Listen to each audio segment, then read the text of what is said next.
नमो सीताणं नमो आयिरीयाणं नमो वज्रायाणं नमो लोये साउरम।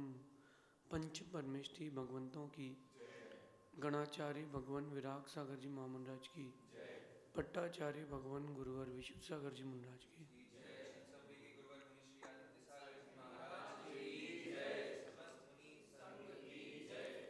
हम सभी अपने जीवन में सुख और गुणों की अभिवृद्धि के लिए नीति के विषयों का श्रवण कर रहे हैं। नीतिकार हमें सिखाते हैं कि संबंध बनाना सरल है, संबंधों को निभाना बहुत कठिन है। लौकिक पारलौकिक बहुत सारे संबंध हम अपने इस छोटे से जीवन में बनाते हैं।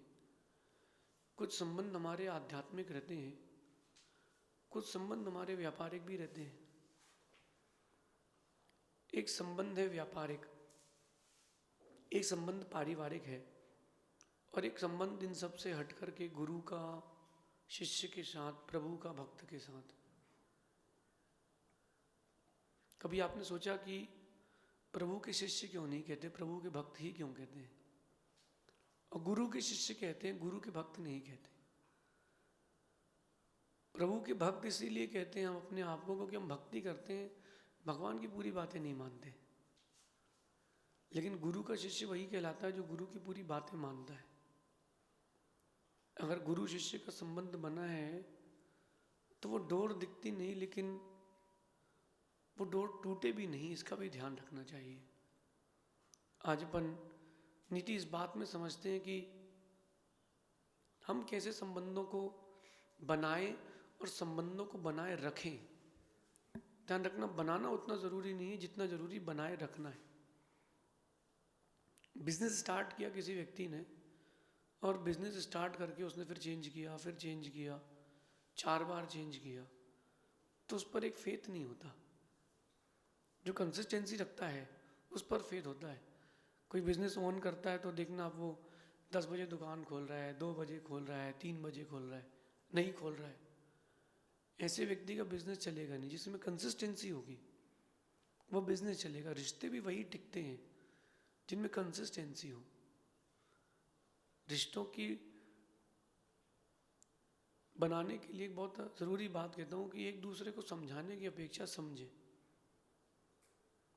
अगर आप अपने से बड़े की बात समझेंगे और बड़ा आपकी प्रकृति समझेगा तो रिश्ते कभी नहीं टूटेंगे। रिश्ते बनाए रखने के लिए बहुत सारी चीज़ों को आपको इग्नोर भी करना पड़ेगा, बहुत सारी चीज़ों पर गौर भी करना पड़ेगा। रिश्ते बनाए रखने के लिए आपको सोच समझ के रिश्ते बनाना चाहिए। अक्सर हम जल्दबाजी में बहुत सारे रिश्तों के चक्कर में कॉन्टैक्ट, जिसको आप कहते हो, कॉन्टैक्ट बनाओ, कॉन्टैक्ट कॉन्टैक्ट बनाना, इससे अकेले काम नहीं चलेगा। काम बनेगा कॉन्टैक्ट किससे बनाया और क्यों बनाया है। आपने स्वार्थ से संबंध बनाया है कि यूं ही बन गया है? वो जो यूं ही बन गया है वो चलता है, वो जो बना लिया गया वो नहीं चलता है। आज कॉन्टैक्ट और रिश्तों में डिफ्रेंसिएशन भी कर लेना। कॉन्टैक्ट वो होता है कि यार मौके पर कब कौन काम आएगा, कॉन्टैक्ट बना के रखो। नेता से, पुलिस वाले से, पैसे वाले से, अड़ोसी पड़ोसी से, दोस्त यार से। अब वो दूर के हैं, हमारी चाची के भाई का साला है, कॉन्टैक्ट बना के रखो। अगर अपन उस तरफ गए कभी तो शाम को खाने की व्यवस्था, रात को सोने की व्यवस्था तो हो जाएगी। कॉन्टैक्ट जो आप बना रहे हो वो स्वार्थपूर्ण है, और जो आप रिश्ते बना रहे हो वो निस्वार्थ है। आप क्या बना रहे हो बताओ? कॉन्टैक्ट बना रहे हो कि रिश्ते? अगर रिश्ते बनाए हैं तो वो टिकेंगे, कॉन्टैक्ट बनाए तो नहीं टिकेंगे। एक बहुत बड़ी यहाँ एक बात बताता हूँ मैं आपको। जो अच्छा बिजनेसमैन है और चाहता है कि अपने उसका बेटा अच्छा बिजनेसमैन बने, अच्छा पैसा कमाए, उसको अपने बेटे को आईएएस की पढ़ाई कराना चाहिए। अपने बेटे को आईएएस की पढ़ाई कराना चाहिए, यूपीएससी के एग्ज़ाम्स क्रैक करने भेजना चाहिए, और कह देना चाहिए कि बेटा तुमको पास नहीं होना है, तुमको सिर्फ कॉन्टैक्ट बना के आना है। उसके बैच में 200 लोग होंगे, 200 के 200 लोग मिल करके एग्ज़ाम देंगे, पास 25 ही होंगे, 25-50 बच्चे ही निकलेंगे, 15-20 निकलेंगे, लेकिन कांटेक्ट उसका सबसे है। अब कहीं कोई वो फंसता है और अपने आईएएस फ्रेंड को फ़ोन लगाता है, तो वो अपने दूसरे आईएएस कलीग को बोलेगा कि यार देखना यार फलानी जगह मेरा दोस्त है, उसके यहाँ कोई दिक्कत हो गई है। तो देखो उसने कितना बढ़िया काम किया, मारवाड़ी दिमाग जैन का। उसने अपने बच्चे को आईएएस की पढ़ाई करने भेजा, आईएएस बनाने नहीं भेजा, जस्ट बिकॉज वो कांटेक्ट बनाना चाहता था। आप सिर्फ कांटेक्ट बनाते हो इसलिए स्वार्थ की ज़िंदगी है। जो लोग रिश्ते बनाते हैं वो साथ निभाने की ज़िंदगी है। शादी करते हो वहाँ रिश्ता निभाते हो, कांटेक्ट नहीं बनाते हो। बच्चे जब आपके होते हैं तो आप उनसे रिश्ता निभाते हो, कांटेक्ट नहीं बनाते हो। चलो यार काम आएगा कभी, ये कांटेक्ट है। रिश्ते काम निकालने के लिए नहीं, काम आने के लिए बनाए जाते हैं। और ये जो रिश्ते बनते हैं ये गलतियों के साथ साथ गलत फहमियों से भी टूटते हैं। केवल एक ही कारण नहीं है कि गलतियां। मैं एक बहुत गंभीर बात आप लोगों से कहता हूँ कि हर रिश्ते में अमृत बरसेगा, हर रिश्ते में अमृत बरसेगा, बस शर्त एक है, शरारतें हों, साजिशें ना हो। आप कोई भी रिश्ता बनाओ, मित्र का, व्यापार का, परिवार का, अध्यात्म का, उसमें जितनी शरारतें होंगी उतनी माफियाँ मिलेंगी। कोई दिक्कत नहीं होगी, लेकिन जिस दिन साजिशें चालू हो जाएंगी रिश्तों में, उस दिन रिश्तों में विष बरसेगा, अमृत नहीं बरसेगा। साजिशें नहीं, शरारतें होना चाहिए। देखो बच्चा शरारत करता है, माँ खाना बना रही हो पीछे से डरा देता है, ये शरारतें हैं। लेकिन साजिशें क्या हैं कि चलो उस कमरे में आग लगा देते हैं, घर में आग लग जाएगी। बच्चा शरारतें करता है, वो स्वीकार है, एक्सेप्ट है, अच्छी भी लगती हैं, लेकिन साजिशें अच्छी नहीं लगती। दुर्योधन और युधिष्ठिर दोनों ही भाई थे, एक ही गोत्र के थे। भीम की शरारतें थी और दुर्योधन यानी कौरवों की साजिशें थी। अगर आप अपने परिवार में, दोस्त यार के साथ, व्यापारियों के साथ साजिशें कर रहे हो, तुम अच्छे व्यक्ति नहीं हो। 1% में कर रहे हो तो 1% अच्छे व्यक्ति नहीं हो, 10% में करते हो तो 10% अच्छे व्यक्ति नहीं हो। आपके जीवन की किताब खुली होना चाहिए, कोई की कभी भी पढ़ सकता हो जिसको। ऐसी किताब अपने रिश्तों की बनाओ। शरारतों के लिए मैं मना नहीं कर रहा हूँ, लेकिन साजिशें नहीं करना। साजिशें करने से बहुत दर्द होता है। व्यापारी ने व्यापार किया, फर्स्ट टाइम आया, कैश में माल ले गया, साल भर तक माल ले गया, उसने हिसाब लगा लिया कि सेठ ने हमसे 10 लाख रुपए कमा लिए हैं। एक बार आया, विश्वास जम चुका था, 15 लाख रुपए का माल ले गया, डाटा समाप्त। जितना उसने दिया उससे डेवड़ा ले लिया। उससे डेवड़ा उसने लेके चला गया, वापस चला गया लेकर के। ये साजिशें हैं। आज क्या हो रहा है, 2 फेस आपको बताता हूँ। कुछ फेस ये चल रहा है कि अच्छे घर की पैसे वाली लड़की को पटाओ और उसके पिता का पूरा पैसा अपना, पहली साजिश, रिश्ते नहीं साजिश। दूसरी साजिश लड़की की तरफ से कि अच्छे पैसे वाले लड़के के यहाँ शादी करो, बाद में डिवोर्स ले लो, अपनी ज़िंदगी ऐशो आराम से निकलेगी। ये दूसरी साजिश। ऐसी लड़कियाँ शादी होती ही सबसे पहले फैमिली प्लानिंग कर लेती है कि बच्चा भी अपना, सब कुछ सेटल। तीसरी साजिश देखना आप रिश्तों के बीच में, शादी करने के बाद या संबंध बनाने के बाद धीरे से ऐसे काम करते जाना कि व्यक्ति बोल दे कि मुझे तुम्हारे साथ रहना ही नहीं। दुनिया के सामने क्या प्रेजेंट किया गया कि इसको नहीं रहना, लेकिन रहना खुद को नहीं है। ये रिश्तों के बीच में की गई साजिशें हैं। और मेरा मानना है कि जो साजिशें हैं वो साजिशें आपको कभी खुश नहीं रखेंगी, क्योंकि जो साजिश करते हैं ना उनको बद्दुआ बहुत जल्दी मिलती है। मैंने एक बात कही थी कि जब मेरे साथ किसी ने बुरा किया तब मैंने एक बात लिखी थी कि बुरा करने के बदले भी हमने उन्हें दुआ ही दी थी। मेरे साथ बुरा करने के बदले में हमने उन्हें दुआ ही दी थी, लेकिन क्या करें, उनके कर्म ही खराब थे, दुआ भी बद्दुआ हो गई। तो ध्यान रखें कि अपन कुछ भी कर लें, कितनी धर्म कर लें, अगर किसी ने दिल से बद्दुआ दिया, आपने किसी ने गलत किया है, तो उसकी बद्दुआ बहुत गंदी लगेगी। इसलिए रिश्ते बनाएं, रिश्ते निभाएं, लेकिन रिश्ते बनाने और निभाने के साथ साथ कुछ कंडीशंस अप्लाई रखें, कुछ ऐसी चीज़ें भी करते रहें जो प्रॉफिटेबल भी हो और लॉस ना करती हो। अक्सर हम अपनी ज़िद को दूसरों पर थोपने का गंदा प्रयास करते हैं, रिश्ते यहाँ टूटते हैं। हमारी ज़िद को हम अपने रिश्तों में थोप देते हैं।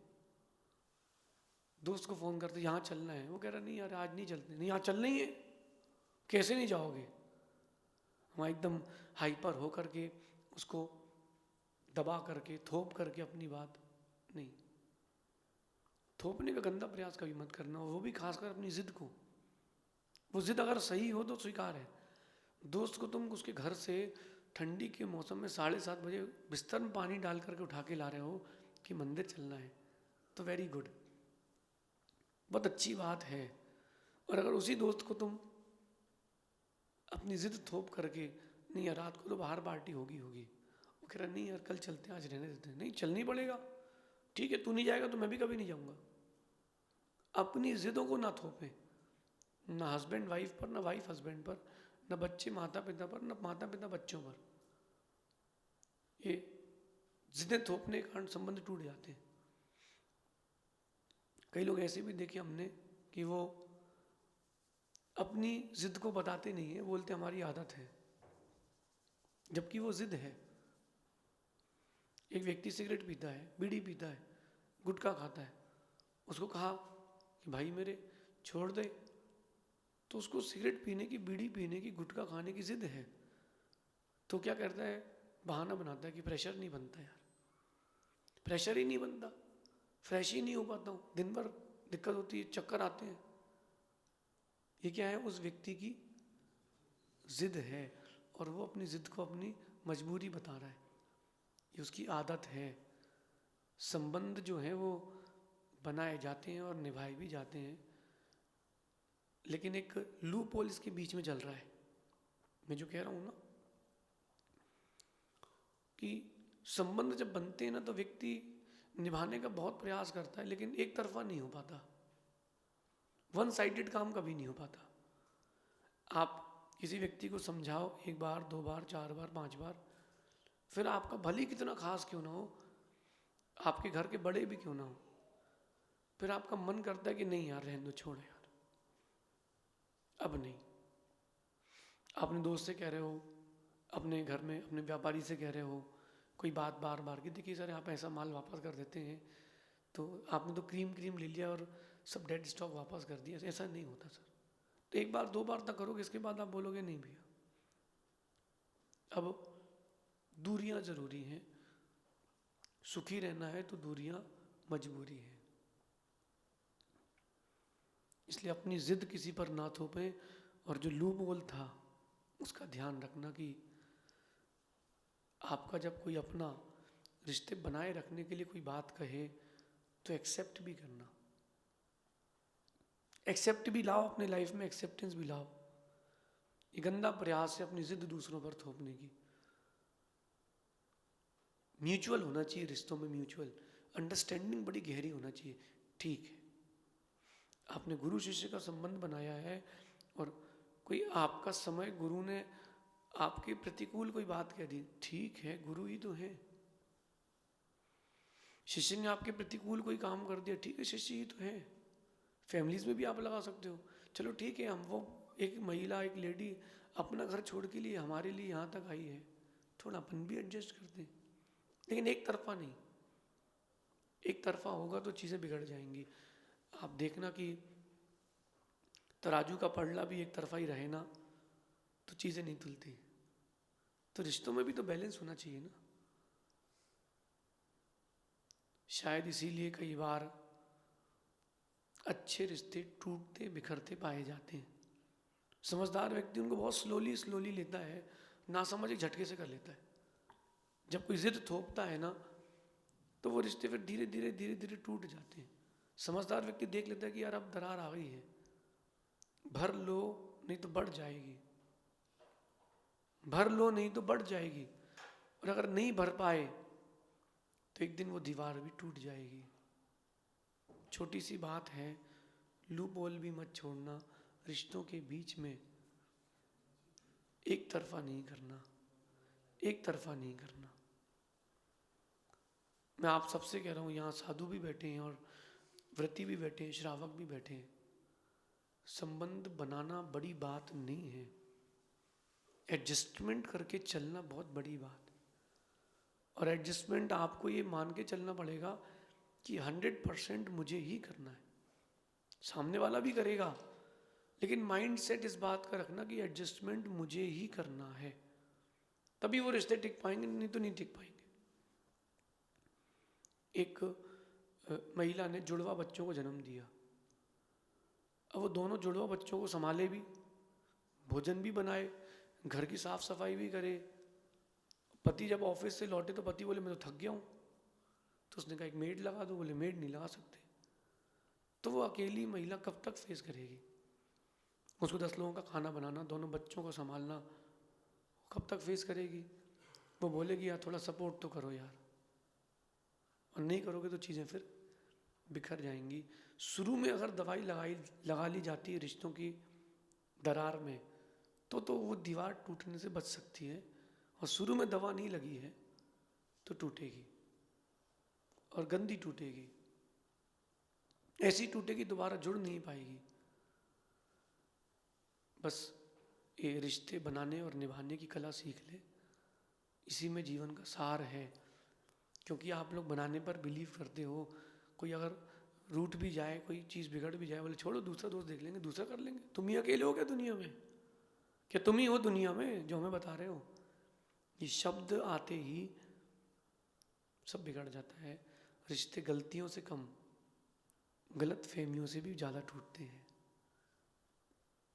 जब व्यक्ति गलत फहमियाँ पाल लेता है कि यार ये मेरे बारे में अच्छा नहीं सोच रहा है, अब आप लाख बुराई कुछ भी कर लो, लाख अच्छाई भी क्यों ना हो, व्यक्ति अच्छा ही लगेगा।